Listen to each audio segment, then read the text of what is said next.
Hello everyone. Today we are going to study the nose and the paranasal sinuses. Now here we have a diagram of a nose. We have a picture of the face, and you can see the picture of the face has been divided into 1, 2, 3, 4, 5. So 5 fifths. So 1 fifth, 1 fifth, 1 fifth, 1 fifth and 1 fifth. And you can see the external nose occupies the central 1 fifth of the face. The eyes and the malar prominences occupy the next 1 fifth. The major part of the cheeks and the ear, they occupy the next 1 fifth. So for cosmetic surgery purposes, this is how the facial topography is divided vertically. In the nose, you can find that when you look at the anterior nares or the anterior nasal openings from below, you can see that it is being divided into an anterior 1/3 and a posterior 2/3. And you can see the anterior external nares or the external nasal openings occupy the posterior 2/3 of this equilateral triangle. From the tip of the nose to the bottom of the ala, this is the equilateral triangle, and you can make out that the anterior nasal apertures occupy the posterior 2/3 of this structure. Now this is the tip of the nose, this is the root of the nose, and this linear patch is called the dorsum of the nose. This point on the skull is also called the nasion, the meeting point between the frontonasal sutures and the internasal sutures. This point is the inion. Now when we are going to study the nose, we actually are going to go for a number of diagrams sequentially. Let's look at the next picture. Now this is what we call the superstructure of the nose, and in the superstructure of the nose you can see that it is partly bony, partly cartilaginous. The bony parts first, you can see here lies the nasal bone, and here lies the frontal process of the maxilla, and this is the lateral nasal cartilage. Now this lateral nasal cartilage, as you can see here, is continuous with the septal cartilage. Not exactly continuous, but densely adherent to the septal cartilage. So you have a lateral nasal cartilage over here, the upper edge of the septal cartilage over here, and you have this major alar cartilage. Now the alar expanded parts of the nose. So this alar, it has a major alar cartilage over here, and it has a few minor alar cartilages over here. So these are the minor alar cartilages, and this is the major alar cartilage. Now if you look at this major alar cartilage, you can see that it has a lateral part and it has a septal crus. So part of the major alar cartilage contributes to the nasal septum, and part of it reinforces the ala of the nose. In this diagram also you can see the septal crus of the major alar cartilage, and you can see the lateral crus of the alar crus of the major alar cartilage. And as we have said, you have 2 or 3 minor alar cartilages over here. The rest of this gap is filled up by fibrofatty tissue. Now if we look at the previous diagram, you can see that this tip composed of skin and subcutaneous tissue, the cartilage does not go right up to the tip. So exactly at the tip you have a fleshy mass which is called the columella. And now from your knowledge of the face, we can back calculate what the blood supply of this part of the external nose would be. For instance, you have the dorsal nasal branch, which is the termination of the ophthalmic artery over here. So dorsal nasal branch will be supplying this external nose. Then you have the septal and alar branches of the superior labial artery coming from the face. So septal branch and alar branch, they will be supplying this part of the nose, and the external nasal branch, that is also going to come along with the external nasal nerve, and it is also going to supply this part. And again you have the very large infraorbital artery over here. So artery supplying external nosital artery, you have the dorsal nasal artery, and you have the alar branch of the facial artery. Now these are the main arteries supplying the dorsum of the nose and the external superstructure of the nose. If you consider nerves, then again you have the infraorbital nerve emerging somewhere here. you have the infratrochlear nerve over here, you have the external nasal nerve over here, which is again a continuation of the anterior ethmoidal nerve. So these are the nerves which are going to supply the external nose. Now the veins of this part of the nose are going to communicate with the inferior ophthalmic vein, and they are going to go into the cavernous sinus, and again some parts of the veins from here are going to go into the deep facial vein. So you see, this lower part of the nose is also a part of the dangerous area of the face, so that infections can be transmitted directly to the cavernous sinus. Now if we look at our next picture again, we have already said that you have on the superstructure of the nose the upper edge of the septal cartilage, the lateral nasal cartilage, the major alar cartilage with its alar crus and its septal crus, and 2 or 3 minor alar cartilages, which you can see from here also. Now if we go to the next picture, here actually we are taking a look at the posterior nasal apertures. This posterior nasal aperture is also called the choana or choani. So this is the area of the posterior nasal aperture on the base of the skull. In this picture you can see here the region of the posterior nasal aperture, and here again you have the posterior nasal apertures. And what are the boundaries of these posterior nasal apertures? See, here above you have the body of the sphenoid bone. In from the sphenoid bone is the pterygoid process. So of this pterygoid process you have a medial pterygoid plate and you have a lateral pterygoid plate. And from the medial pterygoid plate you can see this pterygoid hamulus. Now this pterygoid hamulus we have discussed once before when we were discussing the course of the tendon of the tensor veli palatini. You know the tensor veli palatini is coming from somewhere here, from the auditory tube to the sulcus tubi, spine of the sphenoid, greater wing of the sphenoid, scaphoid fossa, then running along the posterior border of the medial pterygoid plate, winding around the pterygoid hamulus and expanding as the palatine aponeurosis. And you can see then this is the posterior margin of the hard palate. So if this is the posterior margin of the hard palate, this must be the horizontal plate of the palatine bone. So you have the horizontal plate of the palatine bone over here and the perpendicular plate of the palatine bone rising up the medial pterygoid plate. So it is not so prominent here in an end-on view, but you have the horizontal plate of the palatine bone here and you have the perpendicular plate of the palatine bone running on the inside of the medial pterygoid plate. So this is the body of the sphenoid, medial pterygoid plate, lateral pterygoid plate, pterygoid hamulus, up here is the scaphoid fossa. This gap posteriorly between the two pterygoid plates is the pterygoid fossa, and this sharper gap between the lower ends of the pterygoid plates is the pterygoid fissure. And as you can see by this pink colored structure, this is the pyramidal process of the palatine bone. So you have the horizontal plate of the palatine bone here, the perpendicular plate of the palatine bone lining the inside, and you have the pyramidal process of the palatine bone over here. And here when the two palatine bones are meeting at this interpalatine suture, you have the internal nasal crest, the posterior most part of it, and you can see the vomer. Vomer being attached to this palatine crest or this nasal crest over here. This is formed anteriorly by the intermaxillary suture and posteriorly by the interpalatine suture. So you have the vomer articulating with the union of the palatine bones, and above you have these alae or wings of the vomer which are sticking to the undersurface of the body of the sphenoid. So this protruding sharp ridge from the undersurface of the body of the sphenoid is the rostrum of the sphenoid, and these two are the alae of the vomer.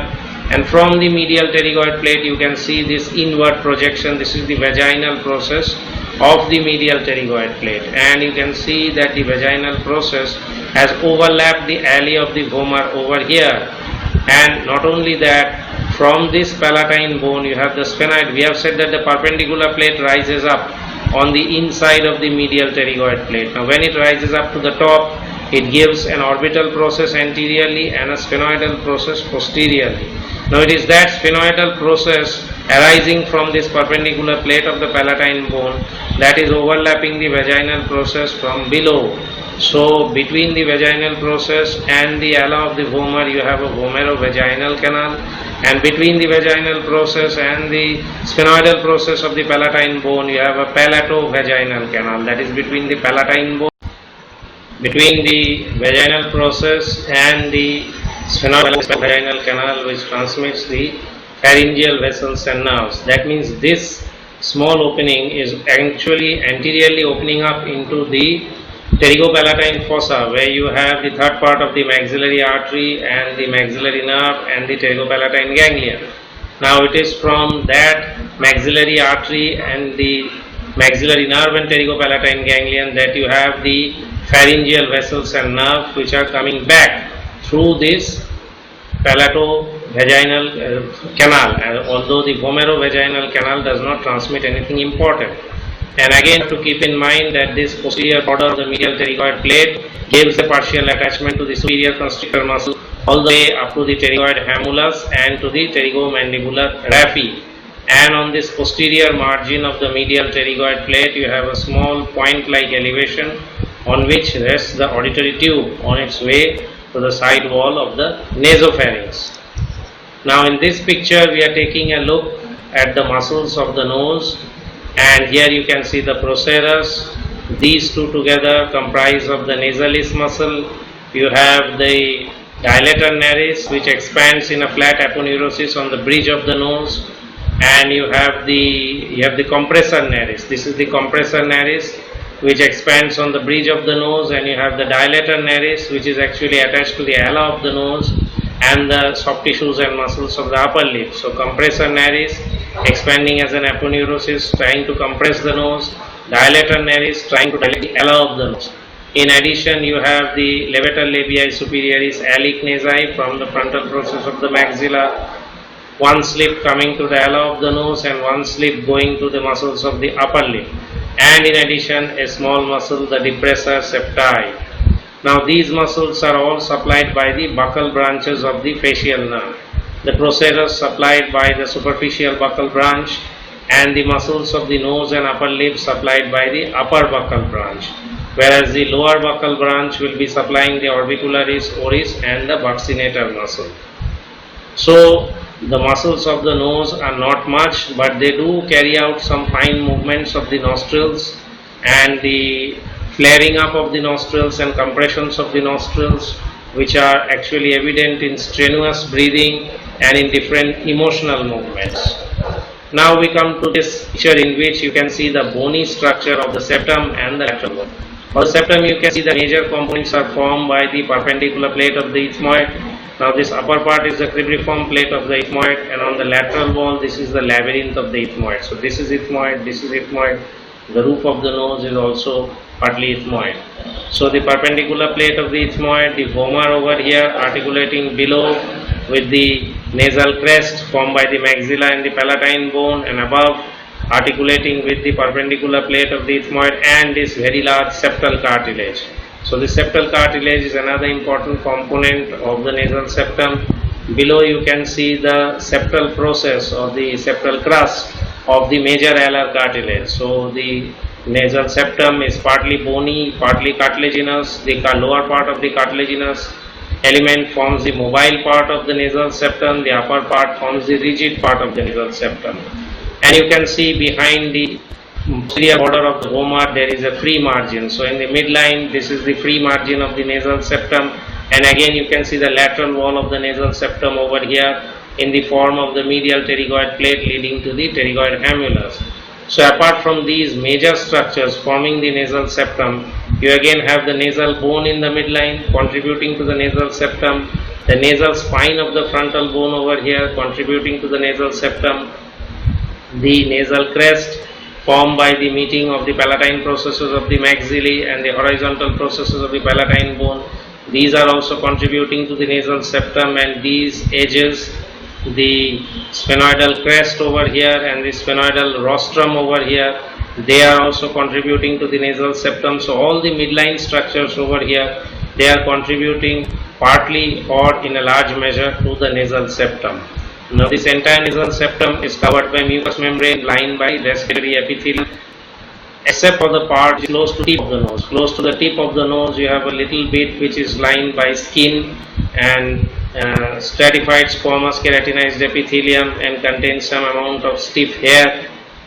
But the major part of the nasal septum is lined by epithelium, which lined by a mucous membrane, which is lined by respiratory epithelium. Now, if you come to the lateral wall of the nose, over here you can see that on the lateral of the wall of the nose you have many irregularities. You can see three shelves over here, one here, one here, one here.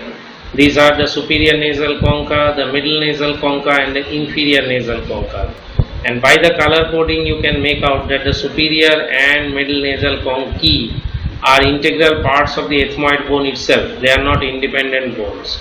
But by looking at the inferior nasal concha you can see that it is an independent bone. And you can see the inferior nasal concha is rather boat shaped, and it is not just boat shaped, it has got a deep medial flap, triangular like this. It is almost like a half open envelope. So you have the large flap of the envelope over here outside hanging free, and you have the small triangular flap of the envelope going inside. So underneath all of these bony concha or these bony shelves you have gaps, you have spaces, and these spaces are called meatuses. So under the superior nasal concha you have a superior meatus, under the middle nasal concha you have the middle nasal meatus, and underneath the inferior nasal concha you have the inferior meatus. And you can make out that the inferior nasal concha is boat shaped, so that it has an anterior sharp end and it has got a posterior sharp end. Now both these anterior and posterior sharp ends, they are attached to the maxilla over here and to the perpendicular plate of the palatine bone over here, and these ridges to which these are attached, these are actually conchal crests. You have a small conchal crest here, you have a small conchal crest.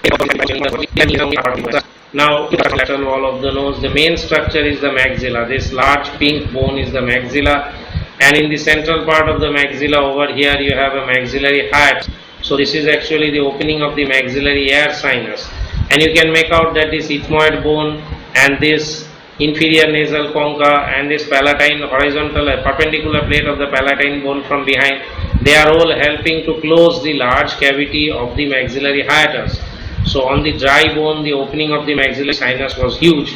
This was being closed from above, from below, from behind, and from this point another small bone, the lacrimal bone, which is being overshadowed by the ethmoid, so you cannot see it. But over here you have the lacrimal bone. So lacrimal, ethmoid, inferior nasal concha, and perpendicular plate of the palatine, they are all helping to close the large opening of the maxillary hiatus, and they are reducing it to a small opening underneath this shelf over here. So if you actually break open this inferior nasal concha, you can see the residual opening of the maxillary hiatus. Not only that, over here in the side wall you can make out that behind the palatine bone you have the medial pterygoid plate. Again, we must not forget the medial pterygoid plate. So when you have the posterior nasal aperture, in the midline you had the vomer, and on the sides you had the medial pterygoid plate. So when we are looking at the side walls of the nasal cavity, the posterior most structure is the medial pterygoid plate. When in the midline, the posterior most structure is the free margin of the vomer. When you are looking at a lateral picture, the posterior most structure is the free margin of the medial pterygoid plate. So from the structures over here, now we have not described the anterior structures. We are only being concerned with the maxilla, the palatine, medial pterygoid plate. But again, in the perpendicular plate of the palatine, you can see an opening over here, and you can see a projection of the palatine bone in front of the opening. You can see a projection of the palatine bone behind the opening. Now this gap between the anterior and posterior projections of the palatine bone, the anterior projection is the orbital process, the posterior projection is the sphenoidal process, and in between them you have the sphenopalatine notch over here, which is converted into a sphenopalatine foramen, and this will allow vessels and nerves from outside. Just outside this palatine bone you have the duopalatine fossa. From there some vessels and nerves will jump across this palatine foramen and enter the nasal cavity and supply both the lateral wall and jump across the roof and supply the septum as well. So this small opening in the lateral wall, although it does not look very significant, it is in reality quite significant. This small sphenopalatine foramen in the lateral wall of the nasal cavity. Apart from that, you can make out that here you have the nasal bone, which is also forming a significant part of the lateral wall. You have the frontal process of the maxilla as usual, and you have the lateral process of the septal cartilage, or what we call the lateral nasal cartilage. So the lateral nasal cartilage here, and the major alar cartilage over here. So you can see the lateral nasal cartilage here, and you can see the major alar cartilage over here. Now this is the alar crus of the major alar cartilage. You know that this over this cartilage you also have a septal crus. You see, this is the septal crus of the major alar cartilage, and this is the lateral or alar crus of the major alar cartilage. Apart from that, in this corner over here you have 2 or 3 minor alar cartilage. Now they are all going to go into the lateral wall of the nose. So not only that, the lateral part of the inferior surface of the body of the sphenoid, that is also, this corner is also going into the lateral wall of the nose. So in the lateral wall of the nose you have a lot of structures, but the main thing that is to be noted is that this nasal portion over here, where you have the large opening of the maxillary hiatus, which is overlapped by these bones secondarily in an attempt to reduce the hiatus. This is the most crucial part of the lateral wall of the nose. Now all of this is covered by mucous membrane. This is covered by mucous membrane, septum is covered by mucous membrane. Now in the lateral wall also, this part over here is the ala of the nose, and the inside of the ala of the nose, this large enlarged chamber is called the vestibule of the nose. Now this vestibular portion of the lower nose is lined by skin with stiff hair inside the nose.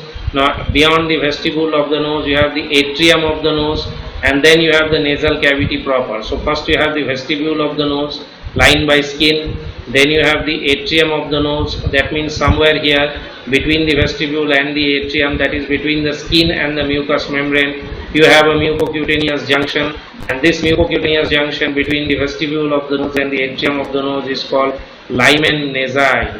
And again from the middle nasal concha you have a small mucous fold which is limiting the atrium of the nose from the nasal cavity proper. This is called the agar nasi. So you have a mucocutaneous junction here called the limen nasi, and you have a mucous fold over here called the agar nasi, and this whole thing is bridged over by mucous membrane, and in this mucous membrane you have a number of mucous glands which are maintaining some moist secretions over here. You have goblet cells, huge amounts of goblet cells in this lateral wall, plus in the beneath the epithelium, that is in the beneath the mucosal layer, you have vascular erectile tissue. So there is a great chance of congestion of the mucous membrane of the nose in allergy, in different emotional states. So there you have a considerable amount of vascular erectile tissue in the just under the mucosa of the lateral wall of the nose. That should be kept in mind. Now here, as we were saying, we have covered the lateral wall of the nose with the mucosa, and now you can see that all those huge bony irregularities, they have been almost smoothened out. And you see, when you have covered the bony concha, the superior, middle and inferior nasal concha, when you have covered them with mucosa, they are no longer called concha, they are called turbinates.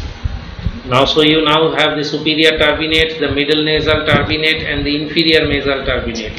And when you just had the bones, you call them the superior nasal concha, the middle nasal concha and the inferior nasal concha. Now what we have done is we have coated them with mucous membrane, and then we have cut the superior nasal concha to look inside the superior meatus. We have cut the middle nasal concha to look inside the middle meatus.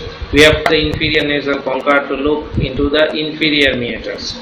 So here you have cut the superior nasal concha, you have cut the middle nasal concha, you have cut the inferior nasal concha, and just behind the inferior nasal concha you will make out the tubal elevation, the opening of the auditory tube, and this tubal elevation over here contains considerable amount of lymphoid tissue which we call the tubal tonsil.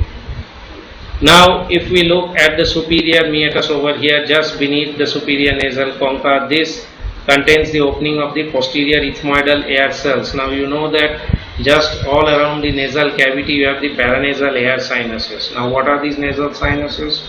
You have maxillary sinus, you have they are all paired sinuses. So you have maxillary nasal sinuses, you have ethmoidal sinuses, you have frontal air sinuses, and you have sphenoidal air sinuses.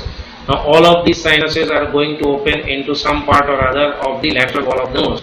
So we have to position the openings of all these four groups of paranasal sinuses into the nose. So of the ethmoidal air sinuses, you have anterior, middle and posterior ethmoidal air cells. Now ENT people, they just group them into anterior and posterior groups, and anterior and middle are actually together lumped into the anterior groups of ethmoidal air cells, and posterior ethmoidal air cells are mentioned as they are. But in anatomy we are going to say anterior ethmoidal air cells, middle ethmoidal air cells and posterior ethmoidal air cells. So this is the superior nasal concha, or after the coating of the mucous membrane it has become the superior nasal turbinate. So this superior nasal turbinate, under this superior nasal turbinate you have the superior meatus, and in this superior nasal meatus you have the opening of the posterior ethmoidal air cells. So we said anterior, middle and posterior, of which the posterior ethmoidal air cells are opening up here. So where are the anterior and middle ethmoidal air cells opening up? You come to the middle meatus. If you come to the middle meatus, you can see a swelling and a groove. Here you can see a swelling and here you can see a groove. So this swelling is called the ethmoidal bulla. It is actually a bulging of the middle ethmoidal air cells within the labyrinth of the ethmoid. Now anterior, middle and posterior ethmoidal air cells are all part of the labyrinth of the ethmoid. They are just distributed anteriorly in the middle and posterior. Now this middle ethmoidal air cells bulge into the lateral wall of the nose, and this bulge is called the ethmoidal bulla. So over the bulla you have the opening of the middle ethmoidal air cells. So posterior ethmoidal air cells opening here, middle ethmoidal air cells opening here. Where will anterior ethmoidal air cells open? So underneath this bulla you have this groove, and this groove is called the hiatus semilunaris, and in the anterior part of the hiatus semilunaris you have a dilatation, a trumpet shaped dilatation, which is called the infundibulum. So the anterior ethmoidal air cells are going to open into the infundibulum along with, side by side with the frontonasal duct. So here in the cut section of the frontal bone you can see the frontal air sinus. So the frontal air sinus is going to come down through a frontonasal duct and also open into the infundibulum. So the frontonasal duct opening into the infundibulum and the anterior ethmoidal air cells also opening into the infundibulum, middle ethmoidal air cells opening into the bulla of the ethmoid, posterior ethmoidal air cells opening into the superior meatus. So ethmoidal air cells anterior, middle and posterior are taken care of. Frontal air sinus is taken care of. Now we are left with maxillary sinus and sphenoidal sinus. So over here, just in the middle of the semilunaris, you have the opening of the maxillary air sinus. So you have the opening of the maxillary air sinus over here. So hiatus semilunaris gives the opening to three sets of air cells. You have the maxillary air sinus opening over here. You have the anterior ethmoidal air cells anteriorly in the infundibulum. You have the frontal air sinus opening into the infundibulum. So maxillary sinus, anterior ethmoidal plus frontal, middle ethmoidal, posterior ethmoidal. And now we are left with these sphenoidal sinuses. Although in the body of this sphenoidal sinus appears single, but it does have a midline partition. So they are also to be considered as a pair. Now each of these sphenoidal air cells opens just above the superior meatus into what is called a sphenoethmoidal recess. So above and behind the superior meatus you have the opening of the sphenoidal air sinus. Sometimes above the superior meatus you may have a supreme meatus. That means you might have an additional nasal concha over here, but that is quite uncommon. Anyway, now we have opened up all the paranasal air sinuses into the lateral wall of the nose. So what the thing is that this bulla of the middle meatus, we have said it is due to the bulging of the middle ethmoidal air cells, but this groove underneath the bulla, what is creating this groove? Actually below this groove you have a bony hook like process which is called the uncinate process. Uncus means a hook, so uncinate means a hook like process. So on this lateral wall you have the ethmoid bone, and from the labyrinth of the ethmoid you have a hook like process coming down. This is called the uncinate process, and this uncinate process, when it is coming down, it creates a groove between the bulla and the uncinate process. That is called the hiatus semilunaris. Now when we looked at this picture, this is the ethmoid, but here you cannot see the uncinate process. A little bit of the uncinate process poking down here, Actually, if you break or cut out a part of the middle nasal concha, then underneath you can see the descending hook-like uncinate process. Otherwise, you cannot see this uncinate process on the intact bone. So, in a later diagram, we will cut through this middle nasal concha, and then you will see that just from under the ethmoid bone, you have an emerging uncinate process. So, now we have managed to learn a lot about the nose.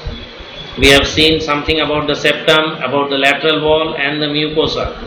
But having said something about these middle meatus and the superior meatus and the possibility of the supreme meatus, let us now go to the inferior meatus. Now this inferior meatus is the cavity underneath the inferior nasal concha, which I have said is a bone which is separate from the other bones. Now the superior and middle nasal conchae we have said are integral parts of the ethmoid. Now from the middle nasal concha we have said that you have a small sort of a mucus fold coming down, which is called the agar nasi, and somewhere here you have the mucocutaneous junction between the vestibule of the nose and the atrium of the nose, which we call the Lyman nasi. Now this inferior meatus contains the opening of the nasolacrimal duct. So from outside over here between the now this nasolacrimal passage is created partly by the descending process of the lacrimal bone and this inferior nasal concha. It has a lacrimal process that is going up. So from the inferior nasal concha one slip of bone going up, from the lacrimal bone one slip of bone coming down, and they are together guarding the nasolacrimal duct. So that nasolacrimal duct opens into the inferior meatus of the nose. Now in discussing the mucosa of the nasal cavity, we have not yet mentioned the olfactory mucosa. So this is the roof of the nose. The roof of the nose, we have seen the lateral wall, we have seen the septum, now here lies the roof. So you can see the roof has got an anterior part, it has got a middle and a posterior part. Now the anterior part of the roof of the nose is formed by this perforated plate of bone. You can even see the perforations. This is the cribriform plate of the ethmoid bone, and the middle and posterior parts are formed by the anterior surface and the inferior surface of the body of the sphenoid. So you have the anterior surface of the body of the sphenoid, the posterior surface of the inferior surface of the body of the sphenoid. From the roof of the nose it is going into the roof of the nasopharynx. Now just underneath the roof of the nose and above the superior meatus, this is the region of the olfactory mucosa. So olfactory mucosa occupies the roof of the nose and the area above the superior meatus and the adjacent lateral walls of the nose. And in this olfactory mucosa, which is sort of pale yellow, the filaments, the hairs of the olfactory cells. So if we take a look at this picture, here you have the olfactory cells, and here you can see the hairs, the filaments of the olfactory cells. So you have the olfactory cells. In the olfactory mucosa you have the supporting or sustentacular cells, and you have the basal cells. Now these basal cells, because these hairs and the olfactory cells are exposed to the external environment, this is possibly the only area in the body where a nerve is directly exposed to the exterior.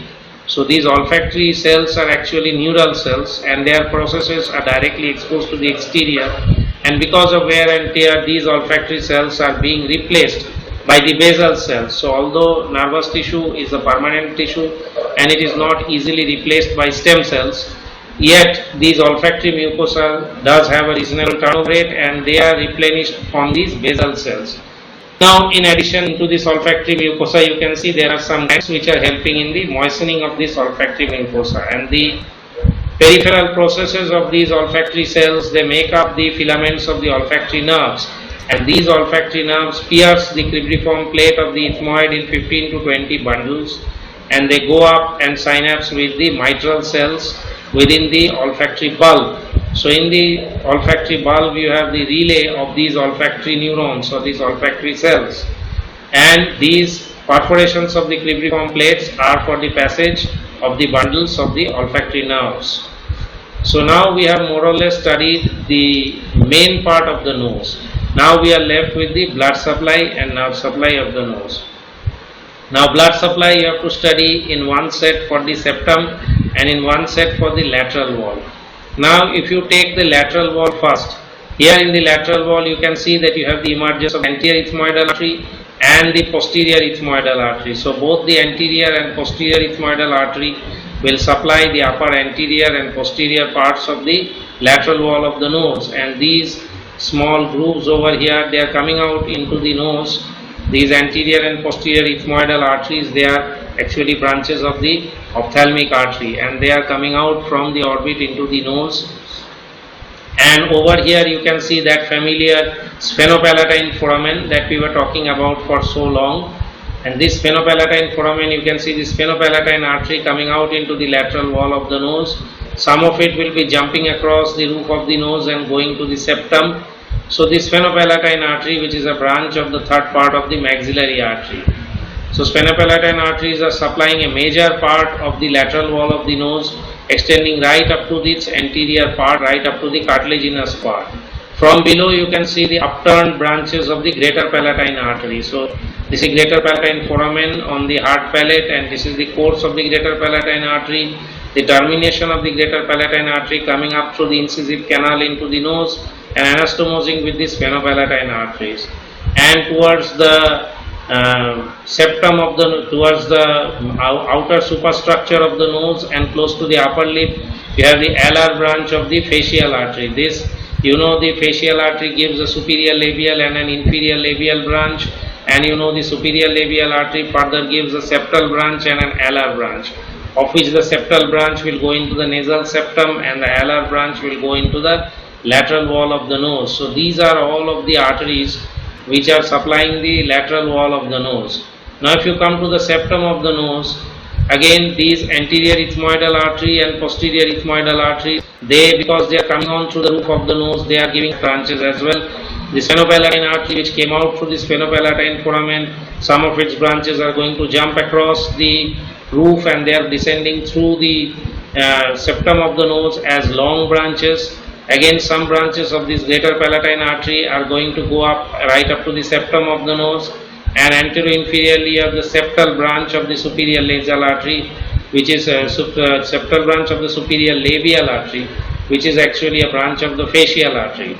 So over here in the anterior-inferior part of the septum, you have a rich anastomosis between the sphenopalatine artery, greater palatine artery, and the septal branch of the superior labial artery. Now this anterior-inferior very vascular area is called the Little's area, and this anastomosis between these three arterial groups is called the Kisselbach's plexus. Now this anterior-inferior part of the septum is a common site for bleeding, and nosebleeds are called epistaxis. So Kisselbach's plexus and Little's area, and the arteries are sphenopalatine artery, greater palatine artery, and septal branch of the superior labial artery. Now if you look at the veins of the nose, you can see these veins, they are descending up. Some veins are descending up and going into the orbit, and through the superior and inferior ophthalmic veins, these veins from the upper part of the nose, they are going to drain into the cavernous sinus. And from the posterior parts of the nose, you can see some veins, they are going to go up through those, through that very famous sphenopalatine foramen between the orbital and the sphenoidal processes of the perpendicular plate of the palatine bone. And when they are going to go into the pterygoid venous plexus, from the pterygoid plexus they are going to actually drain into the maxillary vein. So posteriorly these veins are going to go into the pterygoid venous plexus and then through into the maxillary vein, and anterior-inferiorly some of these veins, by following the course of the branches of the septal and alar branches of the superior labial artery, some are draining in the facial vein.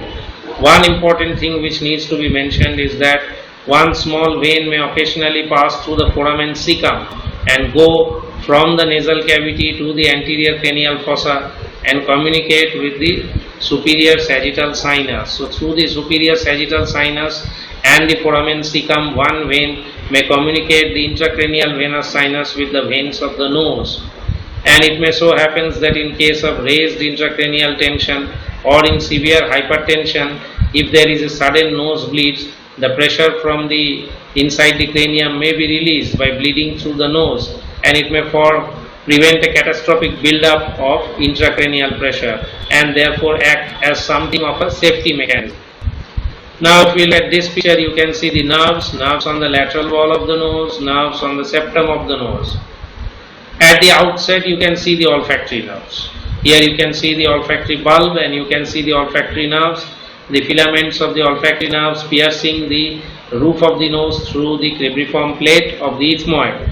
And you can see the olfactory mucosa according to its area of nerve supply is the area on the roof and adjacent walls of the nose just above the superior meatus, superior nasal concha. So this is the superior nasal concha, superior meatus, olfactory area, and so you can see these filaments entering the olfactory bulb, and even on the septum you can see these filaments of the olfactory nerves piercing the cribriform plate of the ethmoid. And apart from that, again you can see our very familiar sphenopalatine foramen high up in the lateral wall of the nose, and through this sphenopalatine foramen you can see this huge set of nerves coming out into the nasal cavity. These are actually the nasal branches of the pterygopalatine ganglion. That means you have the supply area of the maxillary nerve. The pterygopalatine ganglion is actually attached to the maxillary nerve. So you have the huge area of supply of the maxillary nerve over here. So you can see the branches, nasal branches of the pterygopalatine ganglion coming up and spreading onto the lateral wall of the nose from behind, the upper set of nerves, the lower set of nerves, and like the arteries, some one or two of these nerves jumping across the roof to pass along the septum. And you can see one very long branch, the long sphenopalatine nerve or the nasopalatine nerve, passing along the septum and descending down through the incisive canal almost up to the top of the hard palate. So this is again a branch of that sphenopalatine ganglion, the one of the nasal branches of the sphenopalatine ganglion, the long nasopalatine nerves. And these branches from the pterygopalatine ganglion, they are actually not just carrying sensations from the nose, they are also supplying the glands in the lateral walls of the nose which help to moisten the nasal mucosa and which actually feed the provide some sort of nerve supply to the erectile tissue of the nose. So these parasympathetic branches, they are also coming through the pterygopalatine ganglia through these nasal branches of the sphenopalatine ganglia. That means the entire glandular system of the nasal cavity and the vascular supply is to a large extent controlled by the facial nerve. So facial nerve supplying the glands of the nose through the pterygopalatine ganglion through its nasal branches, and sympathetic nerves coming to the nose from the branches traveling along the internal carotid artery and its branches and the external carotid artery and its branches, that means traveling around the maxillary also. So, and apart from the nasal branches of the pterygopalatine ganglia, here you can see the anterior ethmoidal nerve, the anterior ethmoidal nerve supplying the anterosuperior part of the lateral wall of the nose as well as the nasal septum. Now the ethmoidal nerve, anterior ethmoidal, is a branch of the nasociliary nerve, that is from the frontal division of the trigeminal nerve. So ultimately you can see frontal division of the trigeminal nerve as well as maxillary division of the trigeminal nerve supplying the septum and the lateral walls of the nose. And in the lateral wall here you can see some branches of the infraorbital nerve as well.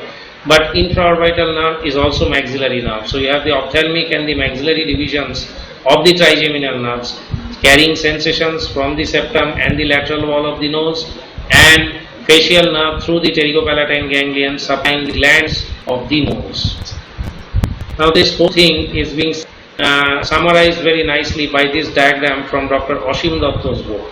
He has actually divided the nose into 4 quadrants and trying to make this more systematic and easier to memorize. So that on the lateral wall of the nose, you know this is the lateral wall because you have these shelves of the concha and the turbinates. Here you have the anterior ethmoidal vessels and nerves on the anterior superior quadrant, and here you have the sphenopalatine artery, the short posterior branches, and the posterior nasal branches of the pterygopalatine ganglion supplying the posterior superior quadrant. Posterior inferior branches, you have the pharyngeal branches of the pterygopalatine ganglion going to the auditory tube, and you again have the branches from the nasal branches of the pterygopalatine ganglion supplying the posterior inferior quadrant. And in the anterior inferior quadrant of the lateral wall of the nose, you have the greater palatine artery, you have the alar branch of the facial artery, and some part of the anterior superior alveolar nerve. Anterior superior alveolar nerve means also it is again maxillary nerve. If you look at the septal supply, here you can see that our familiar long nasopalatine or sphenopalatine branch, the arterial branch and the branch of the nerve, and you can see the anterior ethmoidal branches over here, the olfactory olfactory nerves and the olfactory bulb over here, the long sphenopalatine branches here, and the short branches from the greater palatine over here, and the trunk of the greater palatine artery coming up by the anterior corner over here. This area Kisselbach's by the palatine artery, greater palatine artery, and the posterior labial artery coming from the facial artery. Now, before we go into the paranasal air sinuses, the lymphatic drainage, the major part of the lymph from the septum and the lateral wall of the nose goes into the submandibular lymph nodes, and a small part posteriorly goes into the retropharyngeal lymph nodes. So, major part into the submandibular lymph nodes, small part posteriorly into the retropharyngeal lymph nodes. And now we are going to take a look at the paranasal air sinuses. Now in the shadow outline of the nose, you can see the frontal air sinuses over here, which are parts of the frontal bones, and these are expanding the squamous part of the frontal bone just underneath the superciliary arches, triangular in nature. Here you can see the maxillary air sinus, which is expanding the body of the maxilla, opening up into the lateral wall of the nose. Here you can see the ethmoidal air sinuses expanding the labyrinth of the ethmoid or the main part of the ethmoid, opening up into the lateral wall of the nose, and here you can see the sphenoidal air sinuses expanding the body of the sphenoid and also opening up into the sphenoethmoidal recess high up on the lateral wall of the nose. In addition, in this picture, the lacrimal sac, the lacrimal canaliculi, and the nasolacrimal duct opening up into the inferior meatus has also been shown.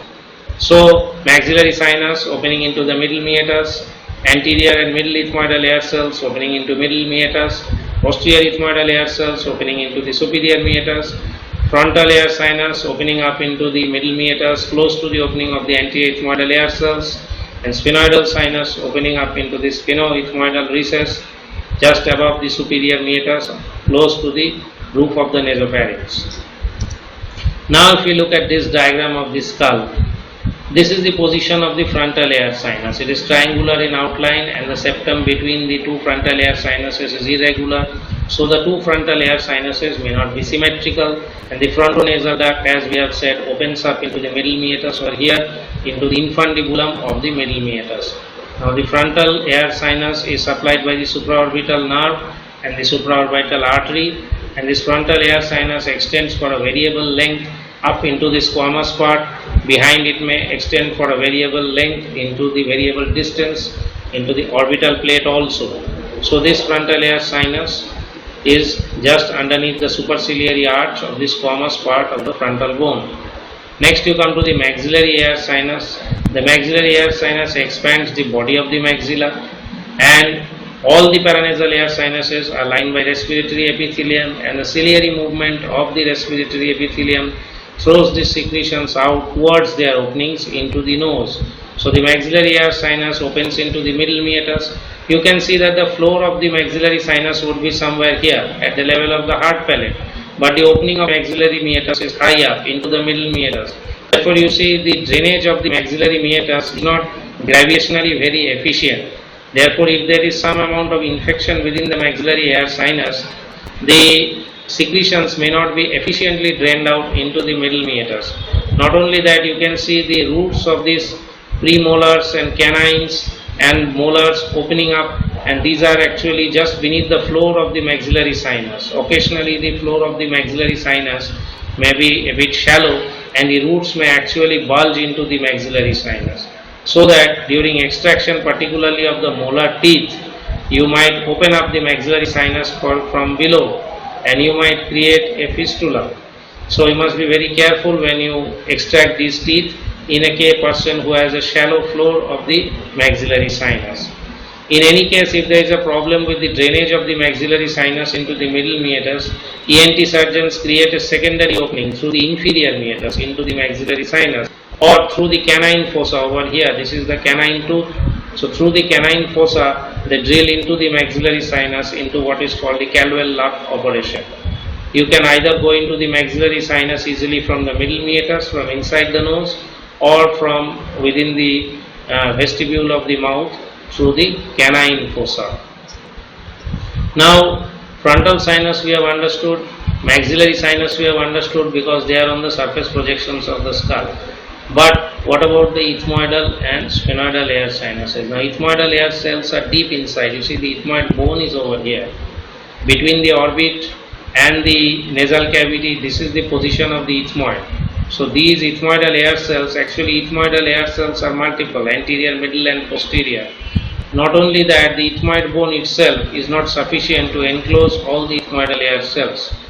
Therefore, some of these ethmoidal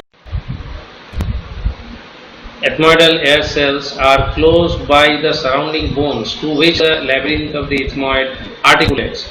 That some of the ethmoidal air cells are closed by the body of the maxilla, some of them are closed by the adjacent lacrimal bone, some of them are closed by the adjacent orbital plate of the frontal bone, some of them are closed posteriorly by the body of the sphenoid.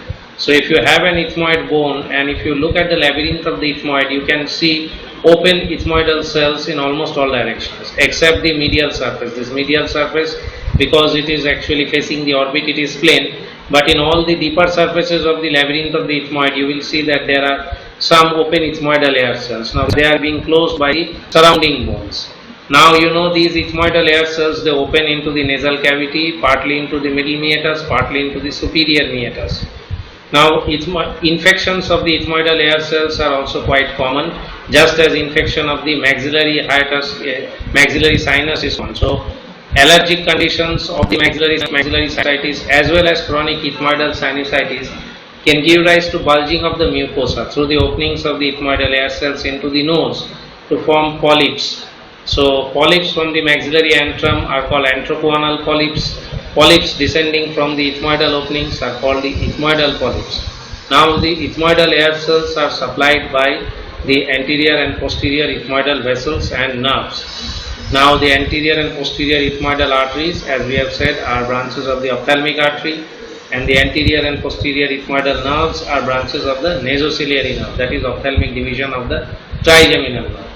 Now in this picture you can have a better view of the frontal air sinus. You can see how the frontal air sinus distends this squamous part of the frontal bone, and you have a frontonasal duct which will come down into the middle meatus somewhere here. If you break off this middle nasal concha, you can see the middle meatus, and somewhere here is the end of the anterior end of the hiatus semilunaris and the frontonasal duct is opening up there. And here you can see the sphenoidal air sinus, it is opening up into the sphenoethmoidal recess over here, high up behind the superior meatus. So sphenoethmoidal recess is over here, frontonasal duct opens up over here. Actually, when we discuss the paranasal sinuses and the nasal cavity, we are only discussing the gross features that we can see with the naked eye and in gross anatomy dissections. Nowadays, with the advent of endoscopic sinonasal surgery, surgeons can see inside the sinuses at tremendously high magnifications. And when they see inside at such high magnifications, many other structures are revealed. Many small elevations, depressions, pouches, pockets, ridges, folds, which we do not dare to describe in gross anatomy, but which the advanced textbooks of ENT will tell you that just a simple description of the sphenoidal air sinus is not enough. The sphenoidal air sinus can have so many extensions. It can extend anteriorly along the orbital plate of the frontal bone. It can extend posteriorly along the clivus almost up to the foramen magnum. It can extend on the sides onto the greater wings of the sphenoid. Now, if you look at the sphenoidal sinus, its relations are also pretty important. Above you have the pituitary gland and the sella turcica. Below you have the roof of the nose and the nasopharynx. Behind you have the clivus and its junction with the basiocciput, and in front you have its junction with the lesser wing of the sphenoid with the orbital plate of the frontal bone and the cribriform plate of the ethmoid. And on the two sides of the sphenoidal air cells you have the cavernous sinus and the internal carotid artery. And if you look through an endoscope inside the sphenoidal air sinus and you look at the upper corners of its roof, you can see the side bulgings of the optic nerve, and you can see the bulging sinus of the internal carotid artery as it makes an upward turn to form the carotid siphon, and you can see pouches in and between them. Now these things we don't usually describe. We don't usually describe the internal topography of these air sinuses. in gross anatomy. But you have to keep in mind that when you are doing endoscopic sinus surgery, if from inside this sphenoidal air sinus you are trying to reach the pituitary and by chance you manage to either poke the internal carotid artery or disturb the optic nerve, you can have disastrous consequences. So what we are trying to do is we are trying to give you a gross idea of the paranasal air sinuses. In reality, these things are not so simple. There are many minor features which we do not describe in the first year anatomy course. Now this sphenoidal air sinus, like all other air sinuses, it is also lined by a respiratory type of epithelium with its cilia beating towards the exit, and the sphenoidal air sinuses is supplied by the posterior ethmoid nerves. Now here again, for your ease, you can see the frontal and the ethmoidal bones together, and you can make out the opening of the frontal air sinus over here. So this squamous part of the frontal bone is expanded by the frontal air sinus, and this is the opening of the frontal air sinus coming out through this point, and it is going to go from this point underneath the nasal mucosa up to the infundibulum of the middle meatus. And along with the frontal bone, you have the attachment of the ethmoid over here. And now that you have the ethmoid over here, you can see that these middle nasal concha, these are the shelves of the ethmoid itself. In the middle, you have the perpendicular plate of the ethmoid. This was forming the nasal septum. On two sides of the perpendicular plate, this is the roof of the nose, and you can see the cribriform plate of the ethmoid perforated by the filaments of the olfactory nerve. Not just olfactory nerve, these are also perforated by the anterior and posterior ethmoidal cells. And if you structure, this is the labyrinth of the ethmoid. And on the labyrinth of the ethmoid, because you are looking from below, you can see this hook-like uncinate process of the ethmoid, which if you try to look from the side, this middle nasal concha, this is the middle nasal concha. This middle nasal concha is hiding this uncinate process. You see over here you have this middle nasal concha. This middle nasal concha would be hiding the uncinate process. Here you have the middle nasal concha. If you look at it from the medial side, you will be hiding the uncinate process. So if you break open the middle nasal concha, you can see the uncinate process of the ethmoid. And this entire labyrinth of the ethmoid consists of anterior, middle and posterior ethmoidal air cells, which I have said are not complete by themselves. They are completed by the surrounding articular bones, one of which you can see here, the orbital plate of the frontal bones. So those of the ethmoidal air cells which are close to this margin will also take this orbital plate of the frontal bone for its complete. Now here in this medial view, this is a better picture. You can see that this is the ethmoid bone again, and you can see this is the middle nasal concha which has been cut out. So if you had the middle nasal concha, it would bulge here and it would block this uncinate process of the ethmoid. So now you can see, because we have cut open the middle, this is the superior nasal concha. So if this is the superior nasal concha, over here you expected the middle nasal concha. So this middle nasal concha has been cut out to reveal the bony structure of the middle meatus, and you have the inferior nasal concha here, which originally we have said is a separate bone. And now that you have cut out the middle nasal concha, you can see the uncinate process of the ethmoid bone, and you can see that this large maxillary hiatus over here, it is partly closed by the ethmoid, partly closed by the middle inferior nasal concha, partly closed by the lacrimal bone from the front, partly closed by perpendicular plate of the palatine bone from behind. And again we had over here this phenomenon opening, which time and again I am telling you is very important. Although we are not studying the palatine bone in details, it is one of the most difficult bones to master in the body. So we won't go into details of it at the undergraduate level. But in front, in this perpendicular plate, you can see over here in front, you have the orbital process, and behind you can see you have the sphenoidal process, and between them over here you can see the sphenopalatine foramen, which is transmitting vessels and nerves to the lateral wall of the nose. Now if you have this uncinate process of the ethmoid, then you have not managed to close the maxillary hiatus completely. You have an opening above the uncinate process, you have a part of the maxillary hiatus below the uncinate process. So the maxillary sinus could have opened in its upper part over here through this gap. The maxillary sinus could have opened through this lower gap over here. Now both of these gaps are partially breached by mucous membrane to form what we call equivalents of fontanelles. Now this lower gap over here is usually closed, and the maxillary sinus opens by this upper gap. So the hiatus semilunaris is actually here above the uncinate process, and the maxillary sinus opens through this slit, and this slit is closed. So now you have a proper idea of how exactly the maxillary sinus opens, where exactly the hiatus semilunaris is, and where exactly the uncinate process of the ethmoid is on the lateral wall of the nose. Now we are going to look at this beautiful schematic diagram. This schematic diagram will give you a more or less good picture of most of the paranasal air sinuses. So first we need to master this diagram. You can see there are two halves of this diagram with a step over here.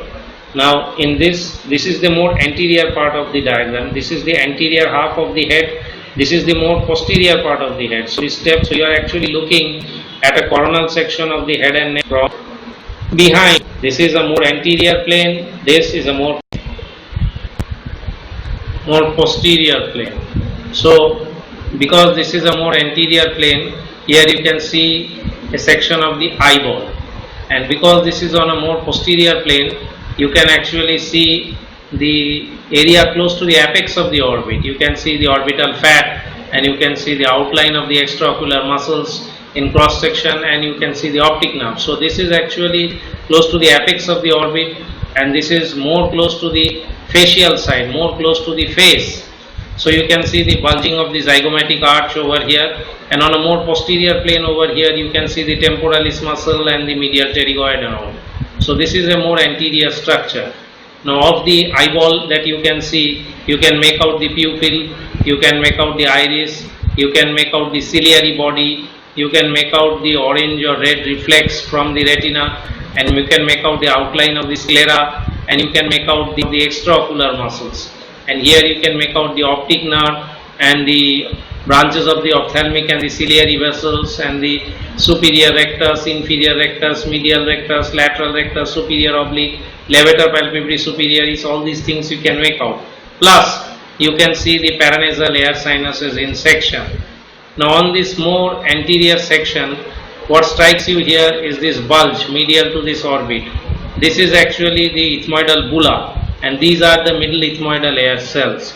So we have said you have anterior ethmoidal air cells, you have middle ethmoidal air cells, and you have posterior ethmoidal air cells. Now anterior ethmoidal air cells are supposed to open into the hiatus semilunaris. So if this is the middle nasal concha, then this is the middle meatus, and below the bulla, this trough, this passage that you can see is the hiatus semilunaris, and this small bony spicule over here is the uncinate process of the ethmoid. So deep to the answer of the ethmoid over here you have the hiatus semilunaris, and just above the hiatus semilunaris you have the bulla of the ethmoid. Now this hiatus semilunaris is going anterior, and when it is going anterior, in the anterior part of the hiatus semilunaris, it expands into the trumpet-like infundibulum, and into that trumpet-like infundibulum you have the opening of the frontal air sinus and the anterior ethmoidal air cells, and above on this bulla of the ethmoid you have the middle ethmoidal air cells, and they open on the surface of the bulla, and much more posteriorly and above in the superior meatus you have the opening of the posterior ethmoidal air cells. So if this is an anterior section, this is a more posterior section, and on a more posterior section here you can see the posterior ethmoidal air cells, and this is the superior meatus, this is the superior nasal concha, middle nasal concha, inferior nasal concha. So this is the superior meatus, and you can very easily see the ethmoidal air cells on a more posterior plane are opening into the superior meatus. The middle ethmoidal air cells are opening on the bulla on a more anterior plane in the middle meatus. So anterior ethmoidal air cells you cannot see because you need a much more anterior diagram, but here you can see that some of these cells over here may be part of the anterior ethmoidal air cells. So these are part of the anterior ethmoidal air cells which you cannot see the opening here, but they will open still anteriorly into the infundibulum. Middle ethmoidal air cells will open here into the bulla, and much more posteriorly the posterior ethmoidal air cells will open into the superior meatus. And over here you have the frontal sinus within the squamous part of the frontal bone, and you can see that the frontal air sinus partly extends into the orbital plate, and because this is not a more anterior slice, we cannot show you the opening frontal air sinus along with this anterior into the infundibulum slightly more anteriorly. Then you can see the opening of the frontal air sinus and the anterior ethmoidal air cells into the infundibulum. But however, you can see the middle ethmoidal air cells, you can see the posterior ethmoidal air cells, and what is more, you can see the large maxillary antrum or the maxillary sinus. So this is the large maxillary sinus, and you can see the outline of the maxillary sinus. Because this is a more anterior structure, you cannot clearly see the opening. Maxillary ear sinus is closed over here, but when you come into a slightly posterior section, you can see the opening of the maxillary sinus. So the maxillary sinus is also going to open into this hiatus semilunaris, just beneath the uncinate process of the ethmoid.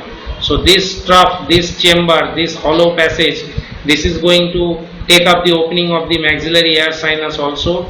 And if you go slightly posterior here, you can see that the maxillary air sinus has opened up into the hiatus semilunaris underneath the middle nasal concha into the middle meatus. And you can also see that the disadvantage of the maxillary sinus, that the opening is quite high up. So the ciliary movement of the lining epithelium has to transmit all the secretions up to this point so that they can be discharged into the nose, and from the nose by a further ciliary movement the debris and the secretions, they can be taken back into the pharynx. So I think I have spent quite a lot of time with you. You must also be feeling bored by now, and even my throat is feeling dry. In the end, I would just like to remind you that most of these diagrams that I have used, most of the pictures that I have used have been taken from the 41st edition of Gray's Anatomy, and two of these pictures have been taken from Dr. Oshin Kumar Datta's textbook of Head and Neck. He was my teacher too. So thank you for giving me a patient hearing, and bye.